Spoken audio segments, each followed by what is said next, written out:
2025년 생명보험이란 무엇인가? 이번 시간에는 생명보험의 이론에 대해서 살펴보도록 하겠습니다. 자, 이제 보험회사의 주요 의무에 대해서 살펴볼 텐데요. 보험회사의 주요 의무 첫 번째는 보험약관 교부 설명 의무입니다. 보험약관 교부 설명 의무는요, 보험계약자에게 약관을 교부하고 중요 내용을 설명해야 될 의무를 이야기하는데요. 보험회사가 직접 하지 않고 보험설계사, 대리점 등 모집 종사자가 대신하여 보통은 이행을 하고 있습니다. 설명해야 될 내용은요, 중요 내용이라고 돼 있잖아요. 중요 내용은 어떤 거냐면 보장 범위라든지 보험금 지급 제한 사항, 어떨 때 보장이 안 된다든지 어떨 때 계약이 해지된다든지 이런 사항들이 중요한 사항이라고 할 수 있어요. 그래서 일반적이고 공통적인 사항은 중요한 사항에 해당하지 않습니다. 자, 그리고 통신 판매의 경우에는요, 계약자의 동의를 얻어서 전화를 이용하여 청약의 내용이나 이런 내용들을 우리가 질문하고 설명한 다음에 계약자의 답변을 확인 내용으로 음성 녹음하는 걸로 가능합니다. 통신 판매니까요. 자, 그 다음에 약관의 교부 설명 의무 위반을 하게 됐다. 만약에 이거를 약관을 주면서 중요 내용을 설명하라 그랬잖아요. 이걸 위반했다라고 했을 때는요, 계약이 성립한 날로부터 3개월 이내에 계약을 뭐 할 수 있다? 취소할 수 있어요. 그런데 뭐 1년이라고 나오면 이거 틀리고요. 자, 그리고 약관은 계약할 때부터 주셨어야 되는 건데 안 줬잖아요. 처음부터 잘못한 거기 때문에 계약 취소 요청이 들어오면 당연히 납입한 원금은 보험료는 돌려드려야 되고요. 그 잘못했기 때문에 이자도 붙여줘야 됩니다. 그때 이자는 무슨 이자예요? 보험계약 대출 이율입니다. 그래서 뭔가 보험회사가 잘못했을 때 가산하는 이자는 다 보험계약 대출 이율이라고 생각하시면 돼요. 근데 예를 들어서 해약환급금을 지급한다 이러면 그런 내용은 틀립니다. 자, 그리고 보험회사가 체결하는 계약의 세부 내용은 보험증권에 정하고 있다 그랬는데, 보험 내용의 세부 내용은요, 계약의 세부 내용은 보험증권이 아니라 보험약관에 규정하고 있는 겁니다. 그래서 약관을 전달을 하라고 하는 거고요. 그래서 이 말은 틀린 문장이라고 골라내시면 됩니다. 자, 그 다음에 보험회사의 두 번째 의무는 보험금 지급 의무입니다. 그래서 보험금을 지급할 때 보험금의 종류들이 있어요. 여기 쭉 나오거든요. 중도보험금, 만기보험금, 사망보험금, 장애보험금, 입원보험금 이렇게 나와 있죠. 그래서 각각의 의미를 여러분들이 이해하시면 돼요. 중도보험금은 보험기간 중간에 어떤 특정 시점에 생존했을 때 보험금이 지급되는 경우입니다. 자, 만기환급금은 언제까지 생존해야 될까요? 예, 만기 시까지 생존하면 나가는 돈이 이제 만기보험금이고요. 사망보험금은요, 사망하셨을 때, 장애보험금은 당연히 장애를 입었을 때이겠죠. 자, 시험 문제 잘 나오는 거는 입원보험금이에요. 입원보험금은 언제 나갈까요? 예, 입원했을 때 나가는 거라고 보시면 돼요. 그래서 피보험자가 보험기간 중에 질병의 진단이 확정이 되거나 입원, 동원, 요양, 수술 등 수발이 필요한 상태가 되었을 때 지급한다. 그래서 이런 거를 뭐라고 하느냐? 그러면 입원보험금 이렇게 여러분들이, 근데 여기 입원자가 들어가죠. 그러니까 쉽게 골라내실 수 있을 겁니다. 자, 그리고 사망보험금을 지급할 때 사망의 추정 인정 제도라는 게 있어요. 그래서 우리가 사망이 이제 딱 의사의 어떤 확인이나 이런 걸로 딱 명확하게 확인이 되는 경우도 있지만요, 사망을 추정하거나 인정해서 사망으로서 보험금이 지급되는 경우도 있거든요. 그래서 우선은 이제 세 가지 사례가 있을 수 있습니다. 그러니까 대표적인 사례가 이제 실종이라고 볼 수가 있겠고요. 그래서 실종은 두 가지가 있어요. 일반 실종과 특별 실종. 그래서 일반 실종 같은 경우는 부재자의 생사가 몇 년간, 5년간 불분명할 때, 그럴 때 이제 일반 실종으로 인정이 되는데, 숫자를 어떻게 바꾸겠죠, 여러분들. 그래서 5년을 3년이라고 바꾸면 틀리고요. 자, 특별 실종 같은 경우는요, 전쟁이나 침몰이나 추락 같은 위난이 발생했을 때 이제 생사가 불분명한 경우예요. 그래서 이 경우는 1년간 분명하지 않으면 이제 법원의 청구에 의해서 사망으로 이제 인정이 됩니다. 자, 그다음에 인정 사망 같은 경우는요, 수해나 화재 등 재난으로 인해서 관공서에서 사망으로 통보를 하면 그때 이제 사망으로 인정이 되도록 되어 있습니다. 그래서 일반 실종은 5년, 특별 실종은 1년이죠. 자, 그다음에 인정 사망은 관공서의 통보로 인정이 된다라는 부분 기억해 주시면 돼요.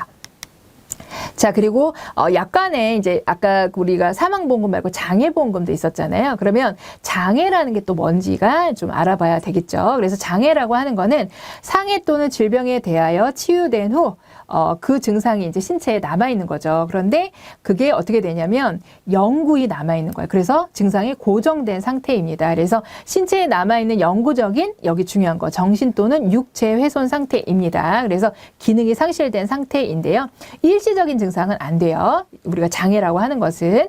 근데 여기서 이제 정신 또는 육체라고 돼 있잖아요. 그런데 육체 훼손 상태만 포함한다? 그러면 틀려요. 그래서 여기 보시면 정신의 훼손 상태는 포함되지 않는다? 그러면 이 말은 틀린 말입니다. 그래서 정신 또는 육체의 훼손이라는 거 기억해 주시면 되고, 우리가 이제 장애가 영구히 있어야 장애라 그랬는데 영구하진 않지만 좀 일정 기간 동안 지속돼요. 그러다가 이제 좋아지는 거예요. 그런데 일정 기간 동안 힘들었잖아요. 그래서 그 경우는 이제 보험금을 지급해야겠다라고 해서 한시 후유장애라는 걸 만들었습니다. 그래서 영구히 고정된 증상은 아니지만 치료 종고를 한시적으로 나타나는 장애에 대해서, 근데 그 한시적이라는 게 몇 년 이상이어야 되냐? 5년 이상인 경우를 말합니다. 그래서 5년 이상 그 장애가 지속되다가 다시 이제 정상으로 돌아왔다라는 거죠. 그럴 때는 해당 장애 지급률의 20%를 지급을 합니다. 그래서 요 이제 5년 20%요 부분이 이제 가로 넣기 시험지에 나올 수가 있어요. 그래서 한시, 오이 이렇게 외우시면 좋습니다.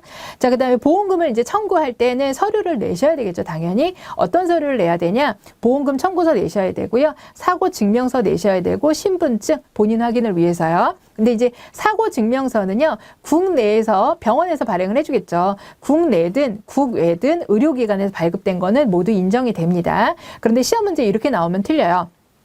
사고증명서는 국내 병원이나 의원에서 발급된 것이어야 된다. 그러면 이 말은 틀립니다.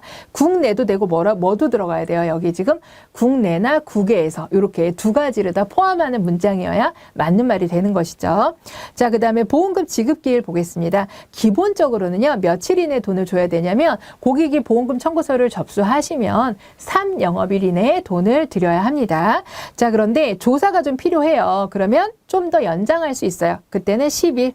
그 다음에 10일 이내에 지급이 곤란할 것 같아요. 그러면 좀 더 연장해야 되겠죠? 그때는 30일입니다. 그래서 요거를 다 이제 세 개를 숫자를 가로로 해놔요. 그래서 순서대로 들어갈 숫자를 이렇게 골라라. 이렇게 나옵니다. 그러면 3, 10, 30 이렇게 연결해서 여러분들이 기억을 해주시면 되겠고요.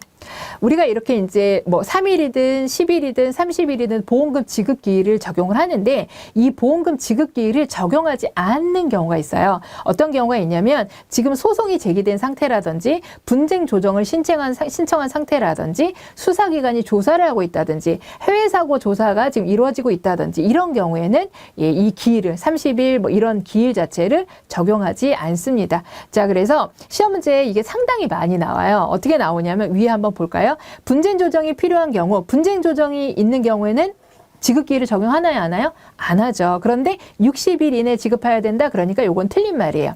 마찬가지로 수사기관의 조사가 필요하다. 그럼 수사기관의 조사는 어때요?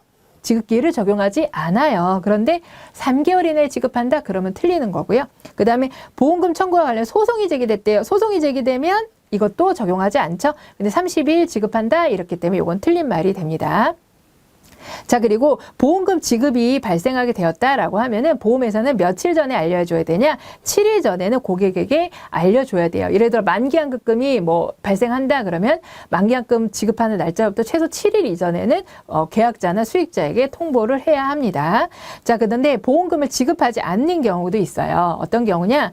피보험자가 고의로 자신을 해쳤다. 그런 경우에는 보험금을 지급하지 않습니다. 그런데 이런 경우는 지급을 해요. 심신상실 상태에서 자해를 했다. 내가 나를 다스릴 수 없는 상태인 거죠. 그래서 자해를 했을 때는 이거 고의로 보지 않는 거예요. 그 다음에 보장기실 2년 후에 자살한 경우에는 고의로 보지 않습니다. 자, 그 다음에 수익자 또는 계약자가 고의로 피보험자를 해친 경우도 보상하지 않아요. 그러니까 기본적으로 고의는 보상하지 않는다라고 보시면 돼요. 그러니까 피보험자가 고의로 사고를 냈다. 계약자가 피보험자가 고의로 사고를 냈다. 다 보상은 안 됩니다. 근데 피보험자가 고의로 사고를 냈을 때 심신미약 상태, 심신상실 상태이거나 그 다음에 2년 후에 자살은 이제 고의로 보지 않는다는 거고요. 그리고 또 하나 이제 수익자가 고의로 피보험자를 이제 사망하게 했다라고 했을 때 이제 보험금을 지급하지 않는다고 했잖아요. 근데 수익자가 여러 명인 경우 있을 수 있잖아요. 뭐 자녀가 3명인데 3명이 수익자로 돼 있다 이럴 수 있죠. 근데 그 중에 뭐 첫째 자녀가 고의로 아버님을 사망했다 그러면 첫째 자녀에게만 보험금이 안 나가는 거고요. 나머지 두 자녀에게는 보험금이 지급이 됩니다. 그래서 맨 밑에 보시면 보험 수익자 1인이 고의로 피보험자를 해친 경우 나머지 1인도 보험금을 지급받을 수 없다 그랬는데 지급받을 수 있다라고 해야 되는 것이죠. 자, 이제 계약자의 의무에 대해 살펴보도록 할게요. 첫 번째는 계약 전 알릴 의무입니다. 계약 전 알릴 의무를 다른 말로 저희가 고지 의무라고 불러요. 그래서 보험회사가 계약 전 알릴 의무를 바탕으로요. 이 사람을 보험료를 얼마를 받아야 할까? 이 사람은 인수를 해야 될까 말아야 될까? 보험료를 좀 할증해서 받아야 될까 말아야 될까? 이런 거를 결정하기 위해서 고객에게 받는 것이 바로 계약 전 알릴 의무입니다. 그래서 계약자 또는 피보험자가 청약서의 질문 사항에 대하여 사실대로 알릴 의무를 저희가 이제 고지 의무라고 하고요. 여기서 고지 의무는 누가 한다고요? 계약자, 피보험자.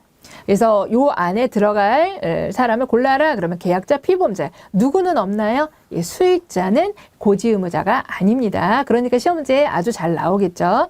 그래서 고지에 대해 사항은요. 피보험자 현재, 과거의 질병, 뭐 운전 여부, 뭐 이런 것들이에요. 그래서 이걸 가지고 청약을 거절할지, 조건부 승낙을 할지 이런 것들을 이제 결정을 하게 되는 거죠. 그래서 청약서에서 질문한 사항에 대해서 반드시 사실대로 알려야 된다. 이 말은 맞아요? 틀려요? 이거는 맞는 얘기가 되겠습니다. 만약에 계약 전 알릴 의무를 위반하셨다. 그러면 그로 인한 효과입니다. 자, 회사는요, 계약자 또는 피보험자가 고의 또는 과실로 중요한 사항에 대하여 사실과 다르게 알릴 경우 계약을 뭐 할 수 있어요?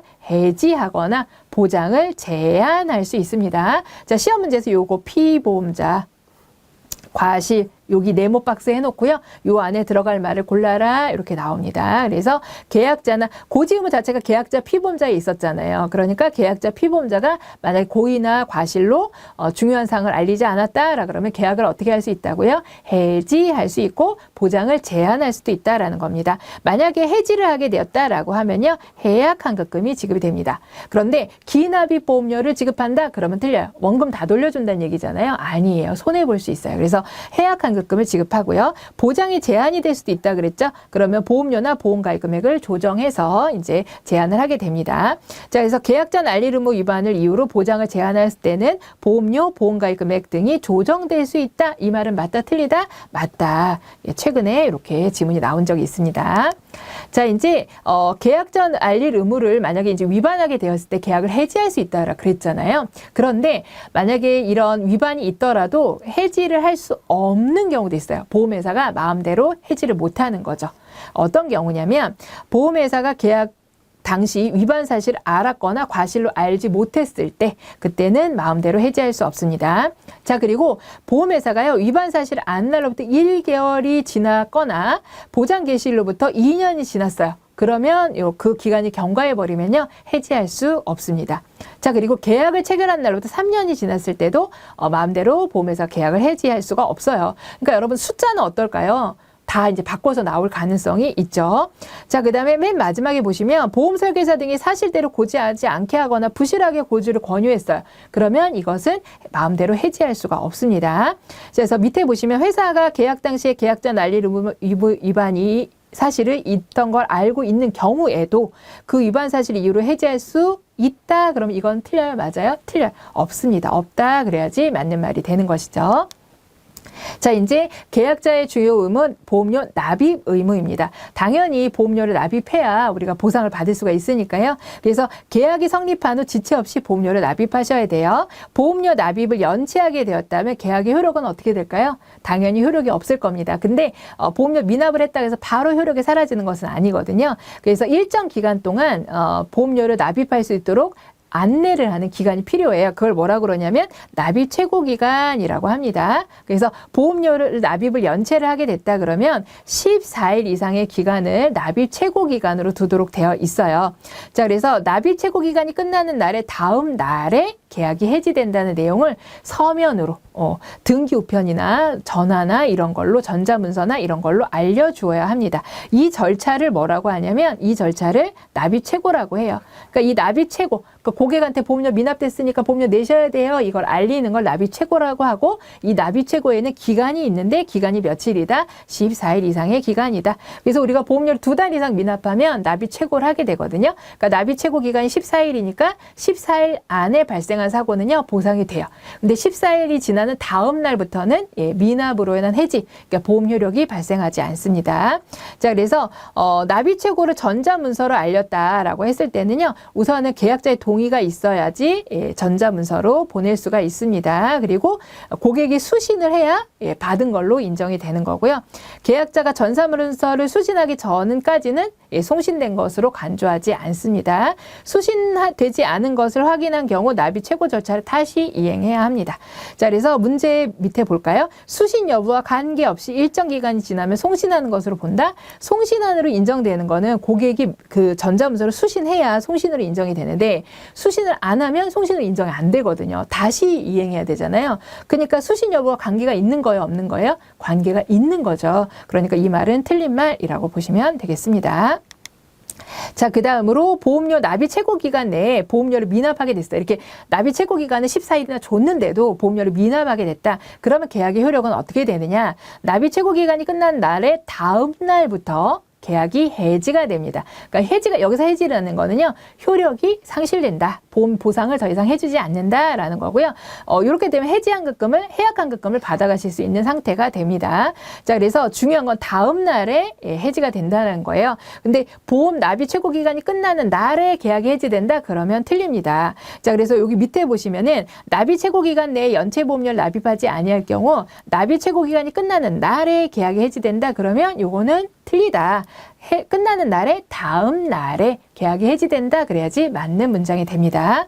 자, 그리고 해지된 후 보험금 사고, 발생한 보험금 사고는 책임질까요? 안 질까요? 당연히 책임을 지지 않죠. 근데 납입 최고 기간 안에, 그러니까 14일 안에 사고가 발생했다는 거예요. 그러면 그거는 보험금을 지급한다라는 거죠. 자, 그리고 보험료 자동 대출 납입 제도라는 게 있습니다. 그래서 보험계약의 해지나 보험료 미납으로 인한 실효를 방지하기 위해서 해약환급금 범위 내에서 내가 만약에 미납을 하게 되면은 해약환급금에서 보험료를 납입을 대체해주는 제도를 보험료 자동 대출 납입이라고 합니다. 근데 여기서 중요한 건 뭐예요? 해약환급금 범위 내라는 겁니다. 예를 들어서 기납입 보험료 범위 내, 만기환급 범위 내 이러면 다 틀린 말이 되겠죠. 자, 그 다음으로는 이제 통지 의무입니다. 통지 의무를 계약 후 알릴 의무라고 해요. 고지 의무는 계약 전 알릴 의무, 통지 의무는 계약한 이후에 변동사항이 생기면 알리는 걸 통지 의무라고 합니다. 그래서 보험금 지급 사유 발생 시 통지. 그러니까 우선은 통지해야 될 것 첫 번째 뭐라는 거예요? 보험금 지급 사유가 발생하면 보험회사에 통지해야 한다는 겁니다. 통지 의무는 누구에게 있냐? 계약자도 통지 의무가 있고요. 피보험자도 있고요. 수익자도 있습니다. 아까 여러분 고지 의무는 누가 있었죠? 계약자와 피보험자. 그렇지만 통지 의무는 누구도 포함해요? 보험 수익자도 포함합니다. 보험금 받으셔야 되잖아요. 그러니까 수익자도 포함이 돼요. 그래서 지체 없이 보험회사에게 알려야 됩니다. 그런데 보험금 지급사유 발생 통지 의무는 수익자에게만 있다 그러면 이 말은 틀려요. 계약자, 피보험자도 있잖아요. 그렇기 때문에 이렇게 골라내시면 되겠고요. 자, 그 다음에 주소 변경에 대해서 통지할 의무가 있습니다. 계약자 또는 수익자는 우리가 주소 변경에 대해서 통지를 해야 되는데요. 보험 계약자 또는 수익자가 회사에 알린 최종 주소로 우편물에 대한 기록이 남는 방법으로 알릴 사항은 일반적으로 도달하는 데 필요한 시일이 지난 때 도달하는 것으로 간주한다. 그래서 이 부분, 여기 주소 변경 통지에 대한 맞는 문장을 골라라 라고 했을 때 이것만 맞게, 나머지는 이제 뭐 수익자도 보험 통지 의무가 있잖아요. 근데 없다 뭐 이런 식으로 말을 막 만들어 놓고 요것만 맞게 나오는 경우가 있습니다. 자, 그러면 밑에 한번 볼까요? 피보험자의 의무에 해당하지 않는 것은 주소 변경 통지예요. 여러분 여기서 주소 변경 통지는 누가 하도록 돼 있죠? 계약자랑 피보험자. 그러니까 아까 고지 의무도 피보험자가 하고 보험금 지급 사유 발생 통지도 피보험자가 있잖아요. 근데 주소 변경 통지는 누가 해요? 계약자랑 수익자예요. 여기는 피보험자가 안 들어가요. 그래서 시험 문제 잘 나오겠죠. 그리고 보험 설계사가 주소 변경 통지를 하는 것도 아니겠죠. 그래서 이렇게 나온다는 거. 그다음에 피보험자는 주소 또는 연락처 변경 시 즉시 보험회사에게 알려야 된다. 이 말은 맞다 틀리다? 틀리다. 피보험자가 아니고 누굴까요? 계약자나 수익자. 그래서 이 부분 잘 나오니까 여러분들 기억해 주시면 되겠습니다. 자, 이번에는 계약의 부활입니다. 앞서서 우리가 보험료 미납을 하게 되면 보험회사는 납입 최고를 하게 되고요. 납입 최고 기간은 14일 이상 기간 둔다. 그런데도 보험료를 미납했다. 그러면 계약이 어떻게 된다 그랬죠? 해지가 된다라고 했습니다. 근데 해지를 했을 때 해약환급금을 받아가실 수도 있고 안 받아가실 수도 있거든요. 근데 만약에 안 받아갔다라고 하면은 뭘 할 수 있냐? 부활이라는 걸 할 수가 있습니다. 그래서 계약이 해지되었으나 해약환급금을 수령하지 않고 해지된 날로부터 몇 년이요? 네, 3년 이내 요거 박스 넣어놓고 해지된 날 3년 이렇게 시험 문제에 나옵니다. 자, 그래서 연체보험료와 회사에서 정한 이자를 같이 납입을 하시고 부과를 하실 수가 있어요. 그래서 부과를 할 때는 뭐 낸다? 연체보험료, 밀린 기간의 보험료를 연체보험료라고 하고요. 그 기간에 또 이자가 발생했겠죠? 그걸 연체이자라고 하는데요. 연체이자는 평균 공시율 플러스 1%를 기준으로 합니다. 자, 그래서 이렇게 연체보험료와 연체이자를 납부하셔야 부활이 가능합니다. 자, 부활 시에는요, 신계약과 동일한 절차를 다시 이행을 해요. 그러니까 뭘 다시 하냐? 고지 의무를 다시 이행합니다. 우리가 처음 보험 가입할 때 계약전 알리름을 하거든요. 그거를 부활할 때도 새롭게 이행을 하도록 되어 있어요. 왜 그러냐면 역선택을 방지하기 위함입니다. 보험회사가 건강한 사람을 인수해야 되는데 건강하지 않은 사람을 인수하게 되는 경우를 방지하기 위해서 새롭게 고지 의무를 하도록 신계약과 동일한 절차를 거치도록 되어 있습니다. 자, 그래서 요 시험 문제에서는 부활은 위험 선택은 신계약과 동일하게 이루어지지 않는다. 그러면 그 말은 틀려요. 신계약과 동일하게 이루어진다라고 해야 됩니다. 자, 그 다음에 강제 집행 등으로 인한 해지 계약의 특별 부활이라는 제도가 있어요. 그래서 회사가 채권자에게 지급한 금액을 회사에게 지급하고 계약자의 명의를 수익자로 변경해서 특별 부활을 청약할 수가 있습니다. 근데 이 특별 부활은요, 해지된 날로부터 7일 이내에 수익자에게 통지하고 통지일부터 15일 이내에 수행할 수 있다. 특별 부활을 이행할 수 있다라고 되어 있습니다. 그래서 이렇게 숫자 여러분들 주의 깊게 봐주시면 되겠고, 자, 예를 들어서 법인 대리점에서 행한 부당한 보험 계약에 전하는 부활 제도가 적용되지 않는다 그랬는데, 요거는요, 요 뒤에 이제 나올 부분이에요. 우리가 이제 이거는 이제 강제 집행이지만 우리가 승환 계약이라는 부분이 있거든요. 승환 계약에 있어서 이제 부활은 가능하도록 되어 있습니다. 그런데 법인 대리점에서 행한 부당한 보험 계약도 이제 이 부활이 가능해요. 자, 그 부분 이제 살펴보도록 할게요. 그래서 부당한 계약의 전환으로 인한 부활 나와 있는데, 기존 계약을 새로운 계약으로 부당하게 이제 전환하는 경우에 이제 고객이 불리한 상황이 돼버렸잖아요. 그럴 때는 다시 기존 계약을 살리는 부활이라는 걸 할 수가 있습니다. 그래서 새로운 계약이라고 하면 기존 계약과 피보험자 갖고 위험 보장의 범위가 유사한 계약을 저희가 새로운 보험 계약이라고 해요. 그래서 기존 계약을 새로운 계약으로 부당하게 갈아타게 했다. 그거를 이제 부당한 계약 전환이라고 하고, 새로운 계약은 뭐라고요? 뭐가 같다고요? 피보험자가 갖고 위험 보장의 범위가 유사한 거예요. 근데 보험 수익자가 갖고 이러면 그거는 틀립니다. 자, 그래서 이런 경우 부당하게 이제 계약을 전환하게 했기 때문에 기존 계약이 소멸한 날부터 6개월 이내에 어떻게 할 수 있어요? 다시 기존 계약을 부활할 수 있습니다. 그래서 6개월, 이걸 어떻게 바꾼다? 3개월 이렇게 바꾸면 틀려요. 자, 그리고 새로운 계약은요, 계약을 취소하게 됩니다. 그리고 보험회사는 특별한 사유가 없는 한 부활을 승인해야 돼요. 자, 그리고 비교 안내를 충실하게 이행했음에도 불구하고 기존 계약이 소멸될 날로부터 1개월 이내에 새로운 계약을 청약하게 하거나 새로운 보험 계약을 청약하게 한 날부터 1개월 이내에 기존 계약을 소멸하게 한 경우도 부당 전환 계약에 해당이 됩니다. 짧잖아요. 그래서 1개월 이내에 이렇게 했다 그러면은 부당한 계약 전환에 해당이 돼요. 그래서 앞전에 여기 보시면 법인 대리점에서 행한 부당한 보험 계약은 이것도 해당이 돼요. 뭐 법인 대리점에서 한 거는 뭐 승한 계약 해당 없다 이런 말은 없었잖아요. 그렇기 때문에 이 경우도 부활 제도가 적용이 됩니다. 그때 적용되지 않는다 그러면 요건 틀렸다라고 여러분들이 골라내시면 되겠습니다. 자, 이제 보험 계약 내용의 변경입니다. 보험 계약의 내용의 변경은 종목도 바꿀 수 있고요. 가입 금액도 바꿀 수 있고 계약자나 수익자도 바꿀 수가 있어요. 근데 절대 안 되는 게 있어요. 피보험자 변경은 불가합니다. 근데 뭐 피보험자 변경 가능하다 그러면 틀려요. 예를 들어서 피보험자를 변경하려면 보험회사 승낙을 얻어야 된다 그러면 이 말은 틀려요. 피보험자 변경 자체가 불가능합니다. 자, 다시 위로 와서 보험 종목 변경 가능해요. 그래서 1회 보험료를 납입하고 1년 이상 유지한 계약에 대해서 우리가 이제 보험 종목 변경이 가능합니다. 근데 보험 종목의 변경은 새로운 계약 체결에 해당하므로 변경이 불가능하다 그러면 틀린 말이고요. 자, 가입 금액도 바꿀 수가 있어요. 그런데 가입 금액을 줄였다. 감액이라는 건 줄였다는 얘기거든요. 감액된 부분은요, 뭘로 간주한다고요? 해지로 간주합니다. 요거 박스 넣어놓기. 여기에 들어갈 말은 뭐냐? 그럼 해지 이렇게 우리가 골라내야 돼요. 자, 그러면 이제 해약환급금이 나가게 되겠고요. 그 다음에 계약자, 수익자 변경할 수 있다 그랬죠? 계약자는요, 보험회사 승낙이 필요합니다. 계약자를 변경하고 싶으면. 근데 수익자의 변경은요, 보험회사의 승낙은 불필요해요. 근데 누구의 동의는 필요하다? 피보험자의 서면 동의는 필요하다라고 보시면 돼요. 그런데 보험회사 회사의 서면 동의가 필요하다 그러면 이 문장은 틀린 말입니다. 그래서 이 변경 관련돼서는 자주 나오거든요. 그래서 여러분들께서 꼭 기억을 해주시면 좋겠습니다.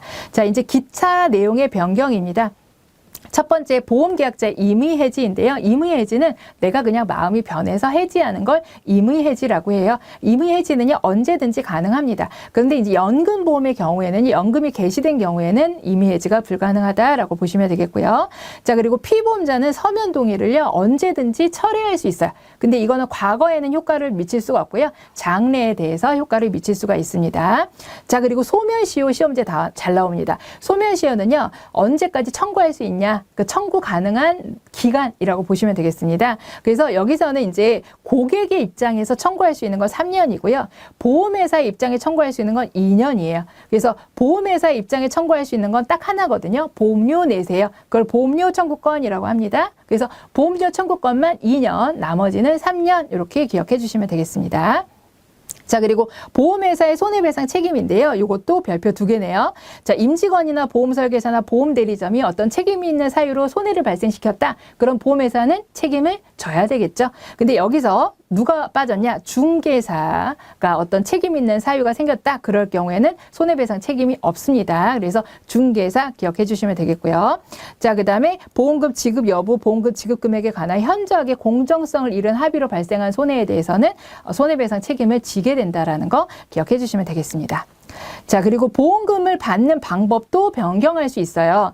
우리가 이제 일시금으로 받는 상품이 있을 수 있고 분할, 연금의 형태로 받는 상품이 있을 수 있는데 내가 사망하면 얼마를 주세요? 일시금으로 주기로 했는데 그걸 내가 연금, 분할의 형태로 받겠다. 원래 한꺼번에 10억을 받는 건데 1년에 한 번 1억씩 주세요. 이렇게 분할의 형태로 받는다라고 하면 보험회사 입장에서 한 번에 줘야 될 게 이제 분할로 나가니까 이자를 좀 불릴 수가 있잖아요. 그래서 그 부분에 대해서는 평균 공시율로 금액을 더 가산해서 드려요. 근데 분할로 주는 거를 한꺼번에 주세요 라고 요청하면 그때는 어떻게 될까요? 덜 주겠죠? 그럴 때는 평균 공시율로 할인을 하게 돼요. 그래서 이 평균 공시율 비워놓고 가산, 할인 이렇게 칸을 비워둡니다. 그래서 여기에 들어갈 말을 골라라 이렇게 나올 수 있으니까 기억해 주시고요. 그리고 이제 보험 나이의 계산 같은 경우는 우리가 이제 만 나이로 계산한 거랑 좀 다릅니다. 그래서 보험 나이는요. 계약일 현재 피보험자 실제 만 나이를 기준으로 하되 6개월 미만, 그러니까 쉽게 말하면 개월수까지 계산을 하는 거예요. 그래서 40년 5개월이다, 40년 7개월이다 이렇게 개월수까지 계산을 해서 6개월 미만이면은 그냥 버립니다. 그러니까 40년 5개월이면 40세예요. 근데 40년 7개월이면은 그때는 41세가 되는 형태입니다. 자, 그리고 언제 보험료가 올라요? 나이가 바뀌어요. 매년 계약 해당 일에. 근데 매년 1월 1일에 증가한다? 그러면 틀립니다. 자, 그리고 계약 대출의 대출 및 상환이에요. 보험계약 대출은 이제 해약환급금 범위 내에서 우리가 보험계약 대출을 받을 수 있어요. 그러니까 보험계약을 담보로 대출을 받는 거예요. 그래서 해약환급금 범위 내입니다. 근데 기납입보험료 범위 내에서 뭐 계약 대출 받을 수 있다? 그러면 틀리고요. 그리고 이제 보험계약 대출은 계약을 담보로 대출을 받은 거기 때문에 계약이 존재하지 않으면 대출도 존재할 수가 없어요. 그 얘기는 뭐냐면 계약이 만기가 되면 대출도 갚아야 합니다. 상환을 해야 돼요. 그래서 해약환급 범위 내에서 대출이 가능하고요. 순수보장성 보험이나 이런 경우에는 해약환급이 발생하지 않는 상품들이 있거든요. 그런 경우는 대출이 안 되겠죠. 자, 그 다음에 대출금은 언제든지 상환이 가능하고요. 해지를 하게 되면 차감하고 지급을 하게 됩니다. 그리고 만기가 되면 이제 만기 환급금에 차감하고 이제 지급이 되게 되고요. 수익자에게 보험 대출 사실을 통지해야 합니다. 수익자가 보험금 받을 사람이잖아요. 근데 그 금액에서 대출을 받아가니까 그 금액에 대해서는 수익자에게 이제 통지가 가능하다라는 부분입니다. 자, 그리고 이제 약관의 해석 부분인데요. 약관을 해석할 때는 아무래도 약관 자체가 보험회사가 작성한 것이기 때문에 보험회사에게 유리하게 작성되어 있을 가능성이 높으니까 계약자에게 유리하게 해석하는 것이 원칙입니다. 그래서 약관의 뜻이 명확하지 않은 경우 누구에게 유리하게? 계약자에게 유리하게. 근데 보험회사에 유리하게 해석해야 된다? 그러면 틀리겠죠. 그다음에 계약자에 따라 다르게 해석하지 않습니다. 근데 다르게 해석해야 된다? 그러면 틀리고요. 계약자에게 불리한 내용을 확대 해석 금지하도록 되어 있어요. 그래서 계약자나 피보험자에게 불리하거나 부담을 주는 내용을 확대해서 해석해야 된다? 그러면 요거는 틀립니다. 자, 그리고 보험 안내 자료 효력입니다. 보험 안내 자료와 약관의 내용이 다를 경우에는요, 계약자에 유리하게 성립한 걸로 판단을 합니다. 그래서 보험 안내 자료 내용이 약관 내용과 다른 경우 약관에 의해 계약이 성립되는 것으로 본다? 그러면 틀려요. 유리한 내용으로 계약이 성립한 걸로 보는 거죠. 그 다음에 개인정보 보호는 사실 개인정보 보호는 상당히 우리나라는 민감하고요. 그리고 이 부분에 대해서도 보험회사가 철저하게 관리를 하고 있습니다. 그래서 내용을 쭉 읽어보시면 되겠고 여기 보시면 계약자 피보험자의 동의를 받아 다른 보험회사 및 보험관련 단체에 개인정보 제공하는 건 가능하다. 그래서 동의를 얻지 않으면 안 돼요. 그러니까 우리가 기본적으로 다른 기관에 제공할 때 아주 필요한 경우만 제공합니다. 그럴 때는 어떻게 해야 돼요? 동의를 받은 경우에 제공이 가능하다는 거. 근데 뭐 절대 불가능하다, 동의를 받아도 불가능하다 그러면 틀리겠죠. 그래서 이렇게 체크해 두시면 되겠습니다. 이상으로 이번 시간 강의를 마치도록 하겠습니다.